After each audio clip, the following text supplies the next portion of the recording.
देखिए आइए अभी हम कुछ न्यूमेरिकल देखते हैं। न्यूमेरिकल जो बेस्ड होंगे हमारे इलेक्ट्रिक डाइपोल के कंसेप्ट पे, है ना। तो अभी हम 4 न्यूमेरिकल लेके आएंगे बेसिकली, और इन 4 न्यूमेरिकलों को हम देखेंगे कि चारों न्यूमेरिकल आपके इलेक्ट्रिक डाइपोल पे बेस्ड हैं। अब इसमें पहला न्यूमेरिकल आप देखिए, तो पहला न्यूमेरिकल आपका क्या है, calculate the net electric dipole moment in the following system. ये आपका एक सिस्टम दिया है चार्जेस का, और इसमें आपको नेट इलेक्ट्रिक डाइपोल मोमेंट क्या करना है, कैलकुलेट करना है। तो बहुत बेसिक क्वेश्चन ये है। यहाँ पे देखिए आपका ये -2q चार्ज रखा है, तो जरा इस क्वेश्चन को हम इस तरीके से सॉल्व करते हैं। देखिए यहाँ ये देखिए हमारा यहाँ पे कितना रखा है, -2q चार्ज है ना इस पॉइंट पे। तो मैं इसको लिख दे रहा हूँ -q, और इधर भी लिख दे रहा हूँ -q। ऐसे 2 पार्ट्स में हमने इसे ब्रेक कर दिया।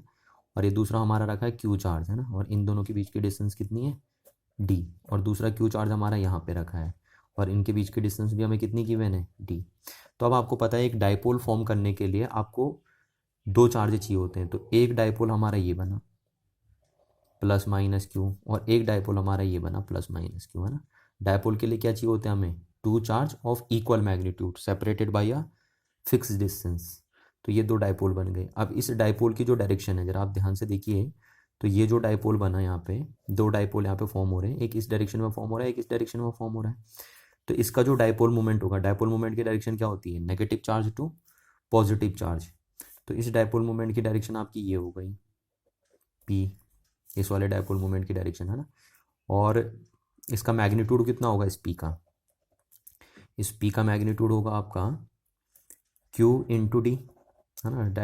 डाइपोल मोमेंट क्या होता है, either charge into distance between 2 charges. और दूसरा एक डाइपोल हमारा ये बना, और इस डाइपोल की जो डायरेक्शन होगी, डाइपोल की डायरेक्शन होती है negative charge to positive charge.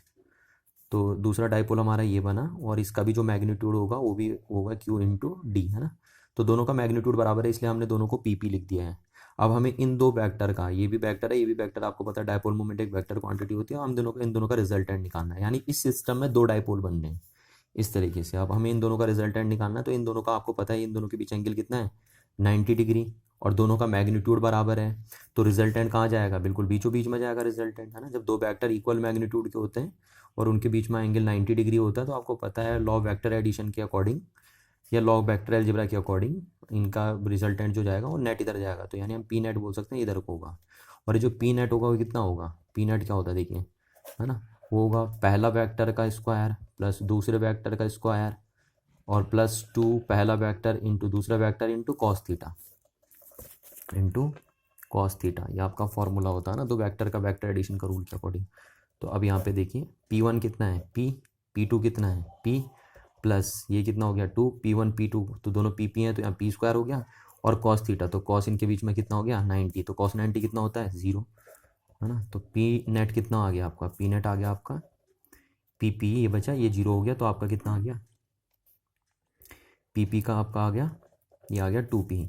अब अगर हम यहाँ रखें तो √2, और P की वैल्यू हम यहाँ से रखें, तो P की वैल्यू हमारी कितनी आ गई, P की वैल्यू हमारी आ गई, सॉरी ये P² है ना, P², ये P² रखेंगे, तो ये हमारा हो जाएगा 2P², और 2P² रखेंगे तो P² की वैल्यू हम रखेंगे तो क्या बन जाएगा, Q² इंटू D², क्योंकि P की वैल्यू Q इंटू D है।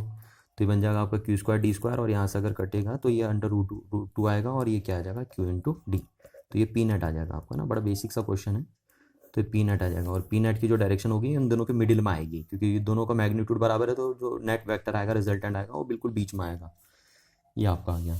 अब ये क्वेश्चन आपकी प्रैक्टिस के लिए है ना, बेसिकली ये क्वेश्चन हमने दिया है, तो ये आपकी प्रैक्टिस के लिए आप इसे कर सकते हैं आराम से। देखिए क्या क्वेश्चन लिखा है, 3 charges are arranged in the vertices, 3 charges arrange हैं आपके वर्टिसेस में ऑफ एन इक्विलेटरल ट्रायंगल। तो आपको पता है इक्विलेटरल ट्रायंगल में तीनों चार्ज अरेंज है, जैसा आपको दिख ही रहा है as shown in figure. Then find the net electric dipole moment in the following combination. Same इसी टाइप से आपको वेक्टर की नॉलेज के बेस पे, जैसे मैंने प्रीवियस क्वेश्चन किया, इसी के बेस पे, इसी की वेक्टर की नॉलेज के बेस पे ही आपको क्या करना है, इस सिस्टम का नेट इलेक्ट्रिक डाइपोल मोमेंट निकालना है। तो आप इसको करिए, इसको आप खुद कर सकते हैं ना। अब हम चलते हैं नेक्स्ट क्वेश्चन में। जो अब हमारा नेक्स्ट क्वेश्चन है उसमें हमारा लिखा है find the net electric dipole moment. Again हमें net electric dipole moment calculate करना है in the following system in which Q charge, जो आप ये सिस्टम आपका है जिसमें Q चार्ज आपका जो है वो यूनिफॉर्मली डिस्ट्रीब्यूटेड है over the quarter part of a circle, है ना। तो इस क्वेश्चन में हमें दिया है, ये फॉलोइंग सिस्टम हमें दिया है, तो इसमें ये सर्कल का क्वार्टर पार्ट है, यानी एक चौथाई हिस्सा है सर्कल का, और उस पर क्यू चार्ज जो है वो यूनिफॉर्मली डिस्ट्रीब्यूट कर रखा है। अब क्या कह रहा है, और इस सर्कल का जो रेडियस है वो हमें दे रखी आर है, ये सर्कल का क्वार्टर पार्ट है, और उस पर क्यू चार्ज क्या है, यूनिफॉर्मली डिस्ट्रीब्यूट है, और सर्कल की रेडियस हमें दे रखी आर है, and minus Q charge is kept at the centre of a circle. तो ये सर्किल के सेंटर पे माइनस क्यू चार्ज आपको रख के दिया है, और कह रहा है इस सिस्टम का क्या निकालिए, नेट इलेक्ट्रिक डाइपोल मोमेंट निकालिए। तो अब आप पहले ये देखिए कि क्या ये सिस्टम एक इलेक्ट्रिक डाइपोल का फॉर्मेशन कर सकता है। तो यस, बिल्कुल ये सिस्टम एक इलेक्ट्रिक डाइपोल का फॉर्मेशन कर सकता है। देखिए, अगर मैं यहाँ पे एक छोटा सा एलिमेंट्री चार्ज ले लूँ डी क्यू, है ना, तो वो प्लस का डी क्यू होगा, यहाँ पे एक छोटा सा एलिमेंट्री चार्ज डी क्यू, और इस क्यू चार्ज को भी अगर मैं इस क्यू चार्ज में से भी छोटा सा चार्ज निकाल दूंगा डी क्यू, तो वो माइनस का डी क्यू होगा, है ना। तो ये माइनस का डी क्यू, ये प्लस का डी क्यू यहाँ पे बनेगा, माइनस का डी क्यू यहाँ पे बनेगा। तो आप बोल सकते हैं कि ये एक इलेक्ट्रिक डाइपोल का फॉर्मेशन तो कर रहा है।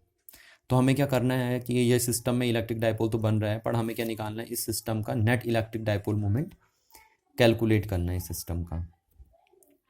तो देखिए, नेट इलेक्ट्रिक डाइपोल मोमेंट कैसे इस सिस्टम का हम कैलकुलेट करते हैं। तो इसके लिए हम क्या करते हैं, पहले इसका सॉल्यूशन यहाँ से हम लिखते हैं, है ना।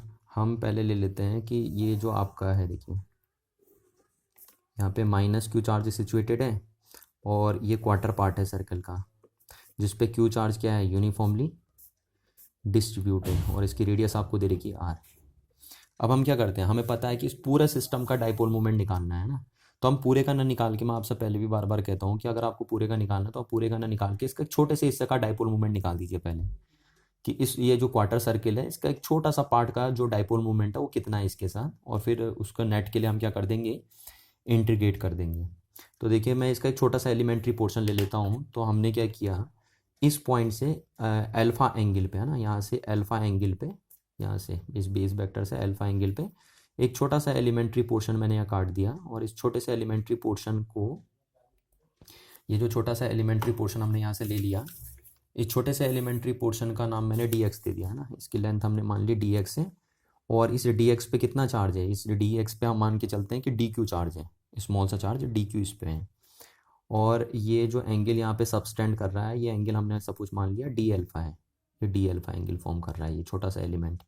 तो हमने यहाँ से क्या किया, हमने इस रिंग पे यहाँ से अल्फ़ा एंगल बनाते हुए एक छोटा सा एलिमेंट काट दिया जिसकी लेंथ है डी एक्स, और इस डी एक्स पे डी क्यू चार्ज हम मान के चलते हैं, और ये यहाँ पे जो एंगल सबस्टेंड कर रहा है इसके सेंटर पे वो डी अल्फ़ा है आपके पास। तो आपको पता है कि जो π/2 रेडियन में, आप यहाँ से बोलेंगे कि जो π/2 रेडियन आपकी है, तो π/2 रेडियन में आपका कितना चार्ज डिस्ट्रीब्यूट है। देखिए, π/2 रेडियन में आपका क्यू चार्ज डिस्ट्रीब्यूट है ना, यहाँ से यहाँ तक ही π/2 रेडियन, यहाँ से यहाँ तक हो गए 90 डिग्री, है ना। तो यहाँ से यहाँ तक π/2 रेडियन में आपका कितना चार्ज डिस्ट्रीब्यूट है, क्यू चार्ज डिस्ट्रीब्यूट है। तो आप यहाँ से बोल सकते हैं कि यूनिट रेडियन में आपका कितना चार्ज डिस्ट्रीब्यूट है ना। तो हम बोल सकते हैं कि चार्ज विथ यूनिट रेडियन, है ना।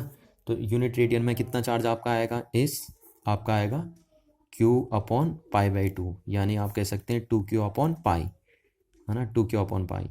तो ये 2Q/π क्या होगा, ये वो चार्ज है जो यूनिट रेडियन में आपको मिलता है, यानी यूनिट रेडियन का चार्ज है ये आपके पास। अब आपने एक छोटा सा एलिमेंट्री पोर्शन लिया, जरा ये जो छोटा सा एलिमेंट्री पोर्शन लिया, तो हमें पता है कि यूनिट रेडियन में कितना चार्ज है। तो क्या आप बता सकते हैं इस डी अल्फ़ा एंगल में कितना चार्ज होगा, इस छोटे से एलिमेंट्री पोर्शन पे कितना चार्ज होगा। तो हम बता सकते हैं ना, क्योंकि हमें पता है कि यूनिट रेडियन में इतना चार्ज है, तो डी अल्फ़ा रेडियन मतलब इस छोटे से एलिमेंट्री पोर्शन पे कितना चार्ज होगा। तो यहाँ से हम बोल सकते हैं कि therefore charge with element D x, है ना, क्योंकि डी एक्स कितना एंगल बना रहा है, डी अल्फ़ा एंगल बना रहा है। इस क्या है, हमने उसको लिया है डी क्यू, और डी क्यू कैसे होगा, देखो आपको पता है यूनिट रेडियन में कितना चार्ज है, इतना चार्ज है, तो डी अल्फ़ा एंगल में कितना चार्ज होगा, 2Q, है ना, upon pi into D alpha होगा। यूनिट रेडियन में इतना है, तो डी अल्फ़ा एंगल में कितना चार्ज होगा, इतना चार्ज होगा डी अल्फ़ा एंगल में। तो ये आपका बन गया, यानी इस छोटे से एलिमेंट्री पोर्शन पे इतना चार्ज है। अब हमें क्या करना है, इस छोटे से एलिमेंट्री पोर्शन पे जो इतना चार्ज आया, तो हमें चार्ज पता चल गया और लेंथ हमें पता ही है। तो हम बोल सकते हैं जो ये छोटा सा एलिमेंट्री पोर्शन है, अगर ये छोटा सा एलिमेंट्री पोर्शन हमने डी क्यू माना तो इसमें से भी हमने डी क्यू चार्ज कट कर लिया है ना, इसमें से भी छोटा सा चार्ज हमने ले लिया माइनस डी क्यू। तो एक इलेक्ट्रिक डायपोल का यहाँ पे फॉर्मेशन हो गया। और ये जो इलेक्ट्रिक डायपोल का फॉर्मेशन हुआ तो यहाँ पे एक इलेक्ट्रिक डायपोल बना, तो उसका डायपोल मोमेंट हम कैसे लिख सकते हैं? उसका डायपोल मोमेंट हम लिखेंगे यहाँ पे डी। और उस डी की वैल्यू क्या होगी? उस डी की वैल्यू होगी डी क्यू इंटू आर। उस डी की वैल्यू होगी डी क्यू इंटू आर। तो इस जो ये छोटा सा एलिमेंट्री पोर्शन बना उसका डायपोल मोमेंट कितना है आपका? आपको पता है ये डी क्यू चार्ज यहाँ पे है और यहाँ पे से हमने इस माइनस क्यू चार्ज में से minus D Q charge pickup कर लिया। तो हमारा ये बना दो चार्जेस, एक डी क्यू एक माइनस डी क्यू। तो आपको पता है ये छोटा सा डायपोल जो बनेगा यहाँ पे वो कितना बनेगा? उसका डायपोल मोमेंट आइदर चार्ज तो डी क्यू और into the distance between two charge. तो ये डिस्टेंस कितनी है आपको? आर गिवन है ना। अब इस डायपोल मोमेंट की जो डायरेक्शन होगी वो किधर होगी? तो आपको पता है इस डायपोल मोमेंट की जो डायरेक्शन होगी वो नेगेटिव चार्ज टू किधर होगी? पॉजिटिव चार्ज, यानी कुछ इस डायरेक्शन में होगी। नेगेटिव चार्ज से पॉजिटिव चार्ज में इस डायरेक्शन में होगी इस डायपोल मोमेंट की डायरेक्शन। ये जो डीपी की डायरेक्शन बनेगी वो इस डायरेक्शन में होगी।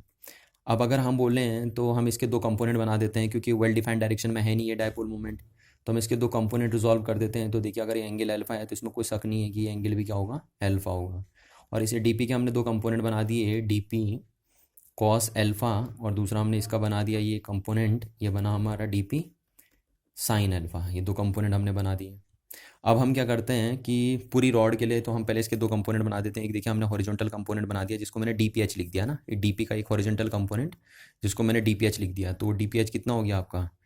डीपी कॉस अल्फा, और दूसरा हमने बनाया इसका डीपी वर्टिकल कंपोनेंट है ना। तो ये डीपी क्या, डीपीवी क्या है? इस डीपी का वर्टिकल कंपोनेंट है जिसकी वैल्यू कितनी है? DP sine alpha. तो ये दो कंपोनेंट बन गए आपको। अब आपको पूरी रॉड के लिए ये पूरे रॉड के लिए इंटीग्रेट करना है, तो आप इन दोनों को इंटीग्रेट कर देंगे क्योंकि ये डीपी तो एग्जिस्टेंस में खत्म हो गया ना। जब हम कंपोनेंट बना देते हैं तो ओरिजिनल वेक्टर खत्म हो जाते हैं।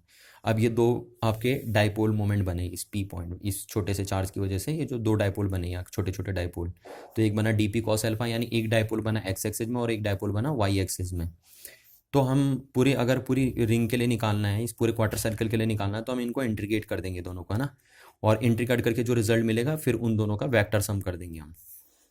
तो ये जो डीपी आपका आया इसको हम इंटीग्रेट करेंगे, तो दोनों साइड से हम इसे इंटीग्रेट करेंगे। तो डीपी एच इसको क्या बना?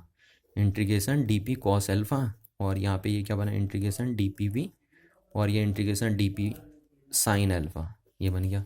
अब इसे डी से कट गया तो आपका ये पी एच कितना आ गया? आपका पी एच आ गया ये। और डीपी की वैल्यू हमें पता है, डीपी की वैल्यू हम यहाँ से जानते हैं कि डीपी की वैल्यू हम कितनी रखेंगे? D Q into R into cos alpha.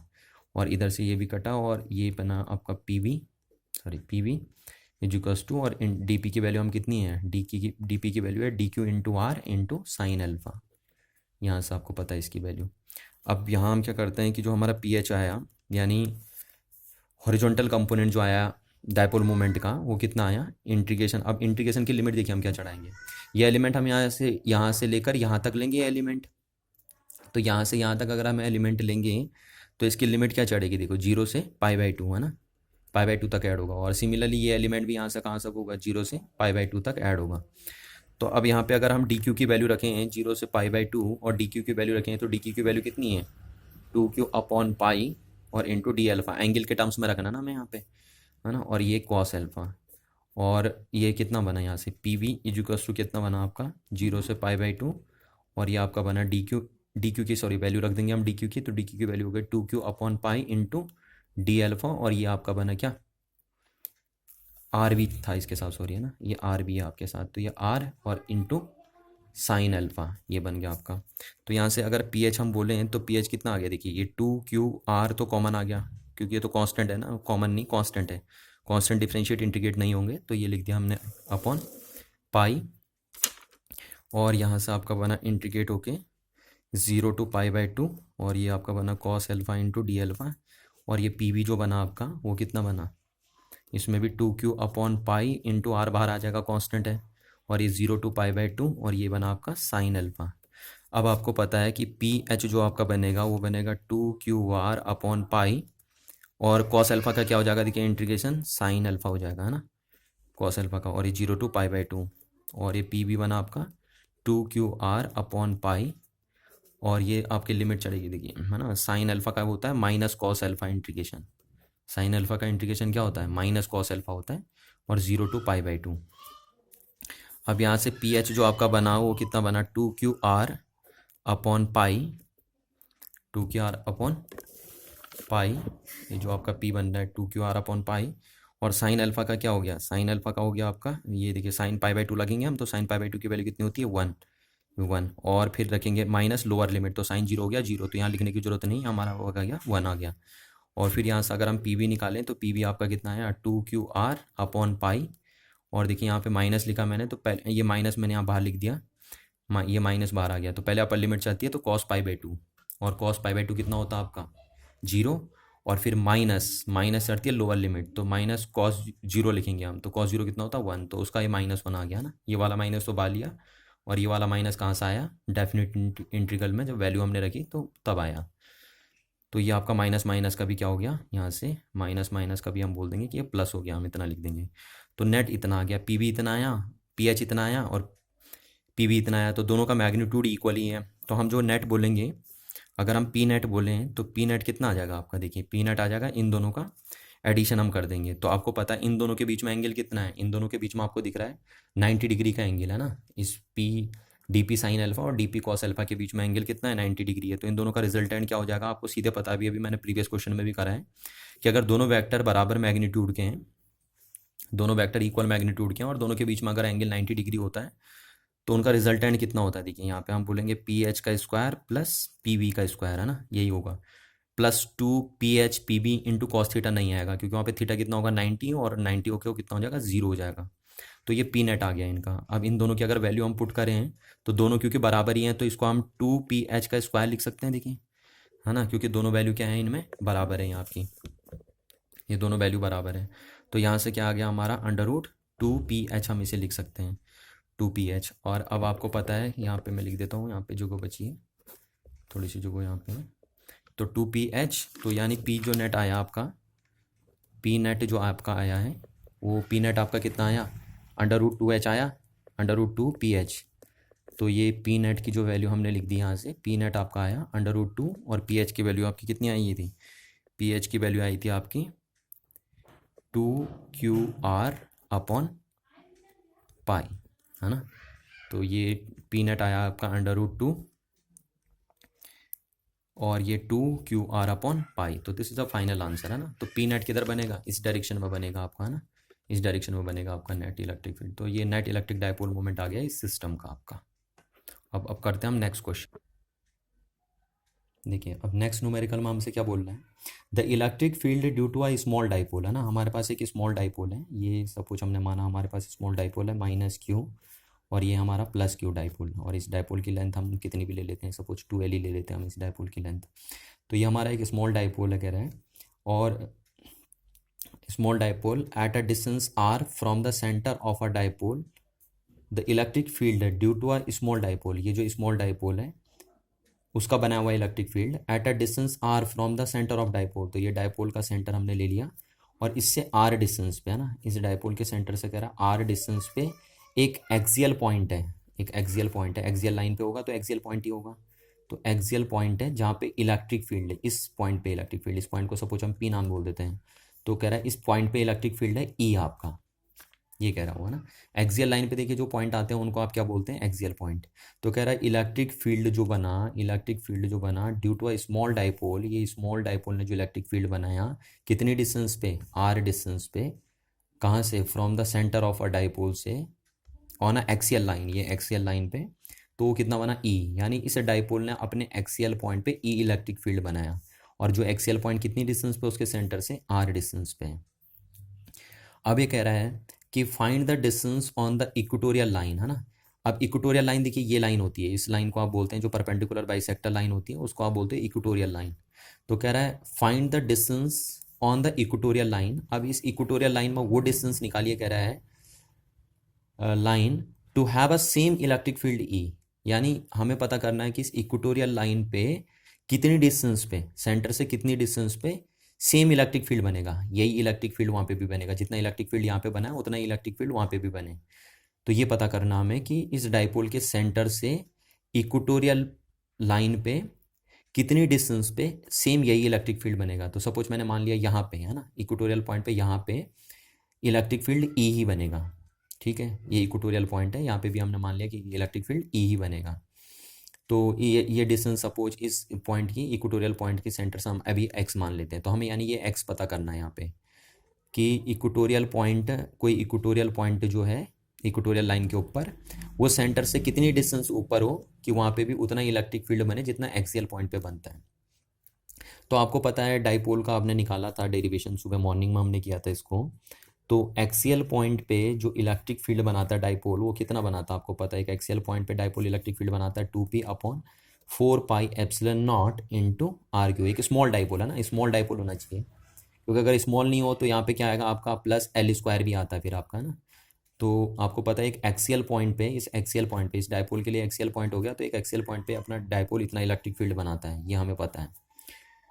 और ये भी लेट हम मान के चलते हैं कि एक्स वो पॉइंट है इक्वेटोरियल लाइन के ऊपर डाइपोल के सेंटर से जहाँ पे इलेक्ट्रिक फील्ड इतना ही हम मान के चलेंगे। तो हमें यही एक्स कैलकुलेट करना है। Let X be a distance of point on equatorial line, है ना, वेयर, जहाँ पे क्या है वेयर ई एक्सियल। देखिए ये ई एक्सियल को हम ई बोल सकते हैं क्योंकि क्वेश्चन में इसको ई बोल रखा है। तो कह रहा है ई एक्सियल। देखिए हमें ये पता करना है कि इक्वेटोरियल पॉइंट, इक्वेटोरियल लाइन के ऊपर वो कौन सा पॉइंट है जहाँ पे इलेक्ट्रिक फील्ड इतना ही बनेगा जितना ही है। तो आपको पता है एक डाइपोल, डाइपोल के लिए क्या हो गया, इक्वेटोरियल पॉइंट हो गया। तो डाइपोल का जो इक्वेटोरियल पॉइंट है उसका इलेक्ट्रिक फील्ड हम लिखते हैं ई इक्वेटोरियल। उसको हम क्या लिखें, ई इक्वेटोरियल लिख रहे हैं हम। यहाँ पे जो डाइपोल इलेक्ट्रिक फील्ड बनाता है उसको हम ई इक्वेटोरियल लिख रहे हैं। और कह रहा है, वो कह रहा है कि इक्वेटोरियल का यहाँ पे जो इक्वेटोरियल पॉइंट पे इलेक्ट्रिक फील्ड है वो इतना ही होना चाहिए जितना एक्सियल पे। तो हम एक्सियल के बराबर रख देंगे इसे, और एक्सियल का इलेक्ट्रिक फील्ड हमने ई मान रखा है ना, तो ये रख देंगे हम। अब हमें पता है, देखिए हमें पता है कि एक इक्वेटोरियल पॉइंट पे, एक इक्वेटोरियल पॉइंट पे एक डाइपोल कितना इलेक्ट्रिक फील्ड फॉर्म करता है। तो एक डाइपोल बनाता है 1/4πε0 p/r3, यानी जितना एक्सियल पे बनता है ठीक उसके आधा बनता है इक्वेटोरियल पॉइंट पे, ठीक है। तो ये क्वेश्चन नंबर हमारी सेकंड बन गई। अब ये क्वेश्चन की रिक्वायरमेंट है। देखिए ये क्वेश्चन में गिवन है ना, ये क्वेश्चन वालों ने दे रखा है। देखिए हमें नहीं तो हमें तो पता है कि इक्वेटोरियल पॉइंट पे क्या होता है। अगर वो इक्वेटोरियल पॉइंट भी आर ई डिस्टेंस पे हो, अगर वो इक्वेटोरियल पॉइंट भी क्या हो, आर ई डिस्टेंस पे हो, तो एक्सियल पॉइंट पे जो इलेक्ट्रिक फील्ड बना ठीक उसका आधा बनता है कहाँ पे, इक्वेटोरियल पॉइंट पे। पर अभी हमने इक्वेटोरियल पॉइंट की डिस्टेंस एक्स ली है, तो हमें पता है इक्वेटोरियल पॉइंट पे कितना बनेगा इलेक्ट्रिक फील्ड, एक्स बनेगा, है ना। ये एक्स आएगा यहाँ पे क्योंकि अभी हमने इसको एक्स लिया है। तो इतना इलेक्ट्रिक फील्ड बनता है एक डाइपोल के कारण कि उसके इक्वेटोरियल पॉइंट पे। अब क्वेश्चन कहता है कि ये दोनों बराबर होने चाहिए। तो हमें पता, हम यहाँ से रख सकते हैं कि इक्वेटिंग, हम इक्वेटिंग कर देंगे, equating equation first and second, first और सेकंड को हम इक्वेट कर देंगे क्योंकि क्वेश्चन के रिक्वायरमेंट के हिसाब से कह रहा है ई एक्सियल इक्वेटोरियल के बराबर है। तो हम दोनों को इक्वेट कर देंगे तो हमारे यहाँ से आएगा p/4πε0 x³ is equal to 2p/4πε0 into r³ 4πε0 4πε0 कटा, p से p कटा आपका, है ना। तो ये आपका बचेगा यहाँ पे 1/x³ is equal to 2/r³। तो यहाँ से हमें x निकालना है, तो हमें x³ इक्वल टू क्या लिख दिया, r³/2। तो यहाँ से हमारा x कितना आ गया, x आ गया हमारा r और 2 की पावर 1/3। तो this is a final answer, और ये मीटर में आएगा आपका, है ना, जो भी आएगा आंसर वो मीटर में होगा। तो हमें पता है यानी सेंटर से, डाइपोल के सेंटर से इतनी डिस्टेंस पे एक इक्वेटोरियल पॉइंट होगा जहाँ पे इलेक्ट्रिक फील्ड उतना ही बनेगा जितना एक्सियल पॉइंट पे है डाइपोल के, है ना। तो ये वो डिस्टेंस है इक्वेटोरियल पॉइंट की डाइपोल के सेंटर से जहाँ पे उतना ही इलेक्ट्रिक फील्ड बनाएगा डाइपोल जितना उसने कहाँ पे बनाया है, एक्सियल पॉइंट पे बनाया है। Thank you.